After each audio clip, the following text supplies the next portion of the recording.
Hello friends, నమస్తే. Welcome to our channel. ఈరోజు recipe వచ్చేసి అటుకుల బెల్లం పొంగల్ అండి. మన ఛానల్లో ఆల్రెడీ అటుకుల పాయసం అలాగే అటుకుల పొంగలి అనేవి ఉన్నాయి. సో ఈరోజు దీన్ని నేను బెల్లంతో చేశాను. చాలా క్విక్గా తొందరగా అయిపోతుందన్నమాట.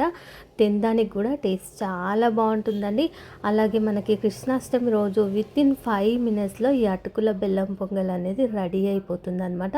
సో ఇంకా లేట్ చేయకుండా ఈ అటుకుల బెల్లం పొంగల్ని ఎలా చేసుకోవాలో చూపిస్తాను రండి. ముందుగా ఒక బౌల్ తీసుకోండి. అందులోకి ఒక పావు కప్పు వరకు అటుకులు తీసుకుంటున్నాను. మనం ఇక్కడ వచ్చేసి లావ్ అటుకులే తీసుకోవాలండి. పేపర్ అటుకులు కానీ సన్నవి కానీ తీసుకోకూడదు. లావ్ అటుకులు అయితేనే మనకి పొంగల్కి చాలా బాగుంటుంది టేస్ట్. సో ఇలా అటుకులు వేసుకొని తగినంత వాటర్ వేసుకొని అటుకులని నానబెట్టుకోవాలి. ఇప్పుడు స్టవ్ ఆన్ చేసుకొని ఒక ప్యాన్ పెట్టుకోండి. అందులోకి 1 స్పూన్ వరకు నెయ్యి వేసుకోవాలి. నెయ్యి వేడెక్కాక ఇప్పుడు ఇందులోకి డ్రై ఫ్రూట్స్ అన్నీ వేసుకుంటున్నానండి. కట్ చేసి పెట్టుకున్న బాదం ముక్కలు, జీడిపప్పు వేసుకొని దూరగా నెయ్యిలో వేయించుకోవాలి.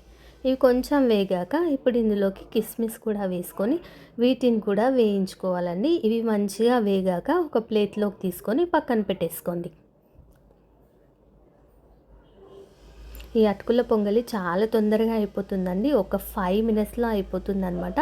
మనకి ఎక్కువ టైం ఏమి తీసుకోదు. సో ఇలా డ్రై ఫ్రూట్స్ అన్నీ తీసి పక్కన పెట్టుకున్నాక ఇప్పుడు అదే నెయ్యిలోకి ఎండు కొబ్బరి పొడి 1 స్పూన్ వేసుకుంటున్నానండి. మీ దగ్గర పచ్చి కొబ్బరి ఉంటే పచ్చి కొబ్బరి కూడా 1 స్పూన్ 2 స్పూన్లు వేసుకోండి, సరిపోతుంది. లేదంటే ఎండు కొబ్బరి కూడా వేసుకొని నెయ్యిలో కొంచెం ఒక 1/2 మినిట్ వేయించుకోండి. ఇలా వేయించుకున్నాక ఇప్పుడు ఇందులోకి ఒక 3/4 కప్పు వరకు బెల్లం తురుము వేసుకుంటున్నాను. పావు కప్పు అటుకులకి ఒక 3/4 కప్పు వరకు బెల్లం వేసుకున్నానండి. అయితే ఇక్కడ నేను అన్నీ ఒకే కప్తో తీసుకున్నాను. ఈ కప్తో 1.5 కప్పు వరకు అటుకులు తీసుకుంటే 3/4 కప్పు వరకు బెల్లం వేసుకున్నాను. మీరు ఏ కప్తో అయితే తీసుకుంటారో అన్నీ ఆ కప్తోనే మెజర్ చేసుకోండి. ఇక్కడ మీరు బెల్లం ప్లేస్తో చక్కెరతో కూడా చేసుకోవచ్చు, అలా అయినా చేసుకోవచ్చు, ఇక బెల్లంతో అయినా చేసుకోవచ్చు. ఇలా బెల్లం వేసుకొని ఒక 2 కప్పుల వాటర్ వేసుకొని బాగా మరిగించుకోండి.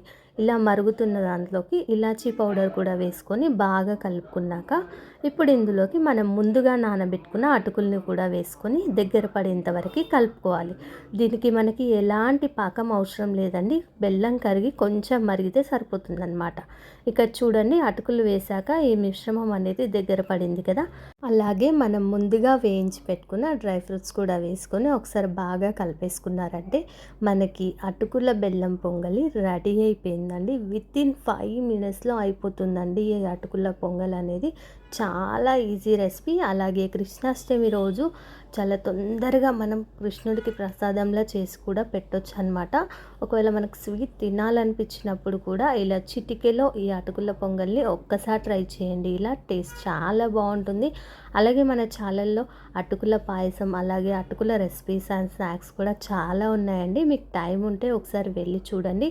నాకు కుదిరితే కొన్ని వీడియోస్ లింక్స్ అనేవి ఈ వీడియో కింద డిస్క్రిప్షన్ బాక్స్లో ఇస్తాను, ఒకసారి వెళ్ళి చెక్ చేయండి. ఈ అటుకుల పొంగలి మీకు నచ్చినట్టయితే లైక్ చేయండి. మీ ఫ్రెండ్స్ అండ్ ఫ్యామిలీ మెంబర్స్కి కూడా షేర్ చేయండి. మీరు మరిన్ని వీడియోస్ చూడాలనుకుంటే ఇప్పుడే మన ఛానల్ని సబ్స్క్రైబ్ చేసుకోండి. And thank you for watching. Thank you.